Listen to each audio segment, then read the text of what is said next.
Hey guys, welcome to this part of the Food Forest Tour. Hope y'all are doing great today. Got this peach tree, older one. I don't know if you can see the dragonfly up at the top of that tree right there. He's hanging out on one of those branches back there.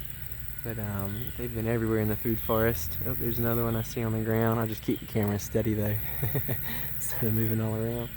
But it's looking really good. It's put on the most growth it has in a long time. It's like this main shoot kind of right here is a new one, and it's probably almost pushing 4 feet, getting close to that. Some other ones have about 3 feet.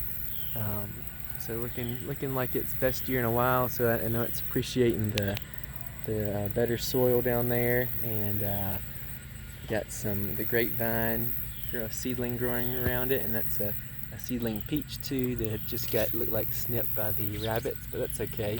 It'll probably send up some shoots in those lower branches, so that should all work out, and that dog fin will hopefully come up and kind of protect it right there. Let's see, looking good. I used to have some peas right here growing up around it and some cool weather crops, but they all have kind of faded out as we've had 90-degree days here for the last few weeks, it seems like.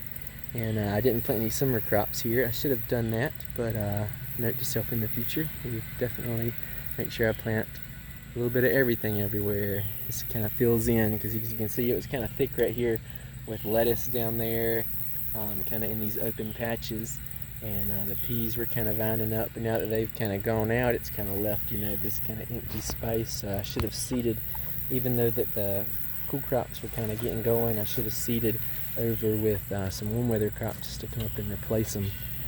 This peach tree is only 2 years old, and it has pretty much equaled now the height of these older ones, the second older one being right back there. And it's looking just really happy here. Got all the new shoots are pretty much at the top, are still growing, loving the sun, and going up and up and up, and looking really good and healthy. Some of these shoots have pushed 6 feet already just so far this growing season, so I wouldn't be surprised if some of these branches had 10 feet of new growth. So that's really good to see. It started about there's about 4 feet, and that shoot's about probably getting close to 10 feet tall. So there's 6 feet on that one, and it looks like some other ones are about 5 feet or even 6 feet on some of the other ones too. So it seems to like the mound. I've mounded up some soil around it, and then just got this one just has it had some veggies growing earlier, but I think now it's got just mostly a natural cover crop growing up in it. Oh yeah, my phone, I was filming, and it was so hot out here that my phone said closing app due to overheating. So I'm glad I wasn't the only one feeling hot, but yeah, with this sunshine and 90 degrees and the humidity is probably like close to 100%, it's hot today. So I may make this kind of as quick as possible, and to get out of the sun so I don't faint out here. That one has a grapevine growing up in front of that peach tree. You can see it kind of a few feet away from the trunk. It's kind of really small still.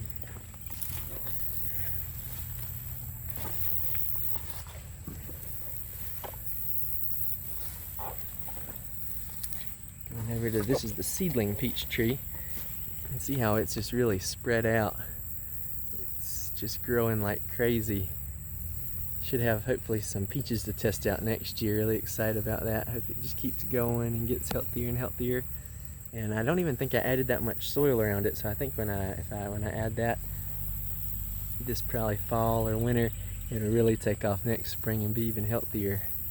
As you can see, it's just really healthy, really just nice natural open shape. It's never been pruned except for just some minor damage issues just to help it heal a little bit better, but that was probably just very minor pruning. And it's just really looking good. Really excited to see how well that tree's doing. And that tree came from, you've probably seen it in my previous videos, but it mentioned it came from probably one of the 2 older peaches, if I could guess. So that's kind of interesting to see that they weren't doing so good, but that one is. So their offspring seems to be doing really well. So that's really good to see. This is the cherry tree, the bigger one.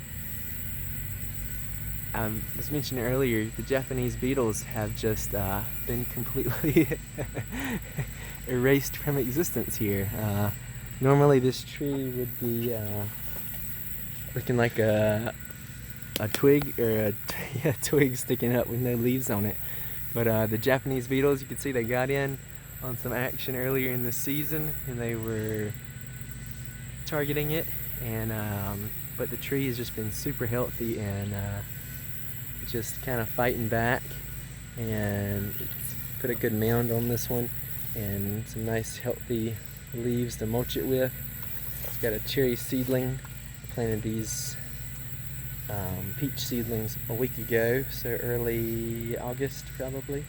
And there's a dragonfly flying around. They're just everywhere. I think they I saw one down munching on like a moth the other day, so just the beneficial insects are just keeping the Japanese beetles at bay, and they just don't have a chance. I haven't seen a single one, which is usually they'd be covering this tree and eating every piece of green leaf they could find, and they are completely gone.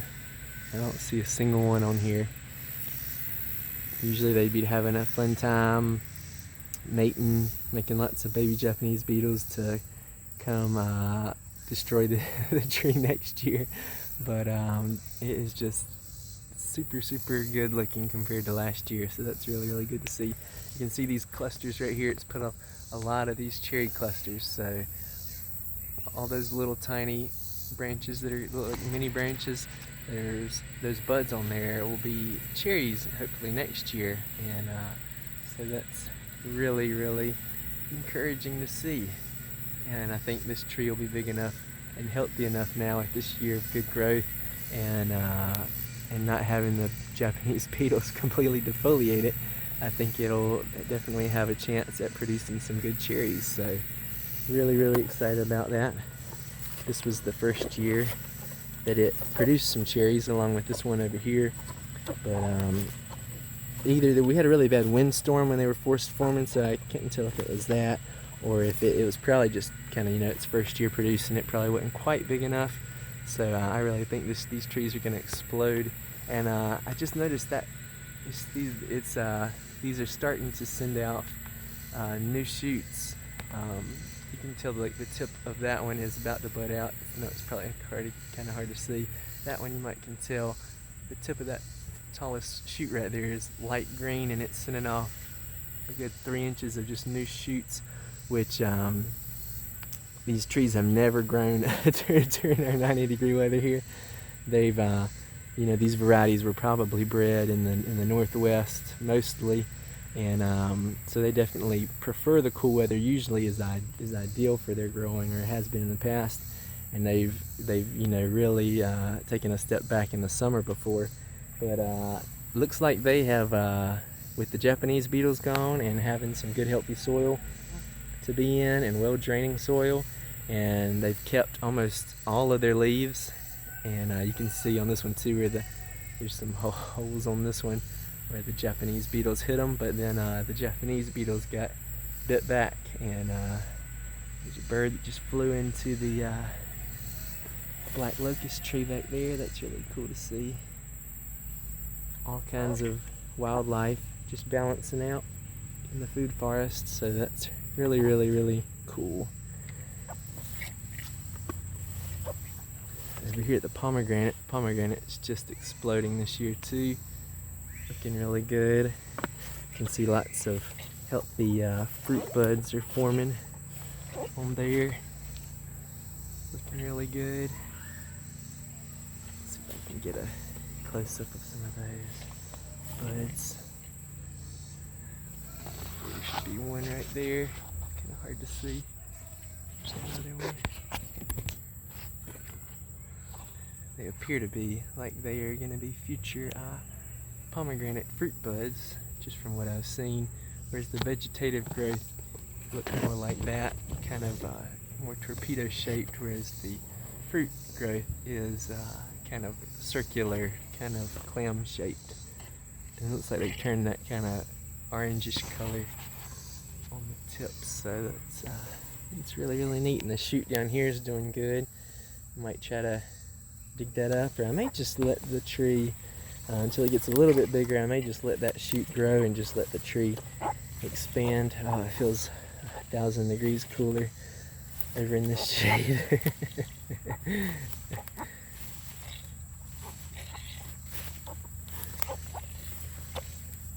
Seeing if I could find the other pawpaw.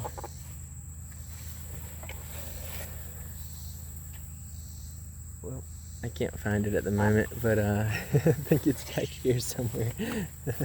Oh, there it is. I think, nope.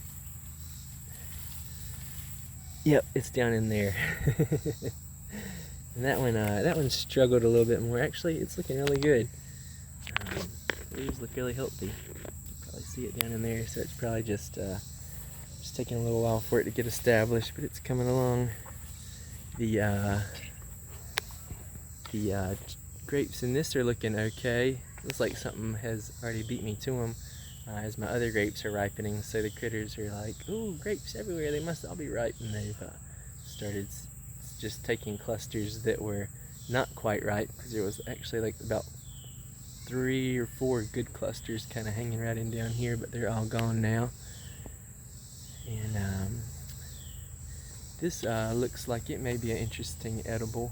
I can't remember the name of it, I was just looking it up, but looks like it may produce possibly edible beans and also the tuber, kind of like a potato when cooked. So I need to look into that a little bit more, but that would be nice if it had just a nice wild edible from that. So that would be really cool. And this grape seems to be doing really good growing up in the privet so far. It's going all the way up there, so hopefully the wildlife will eat that one and they'll leave these lower ones for me, but probably just dreaming, but you can dream right. And everything's looking good. Hope y'all have a great rest of the day. I'll see you in the next video. Bye guys.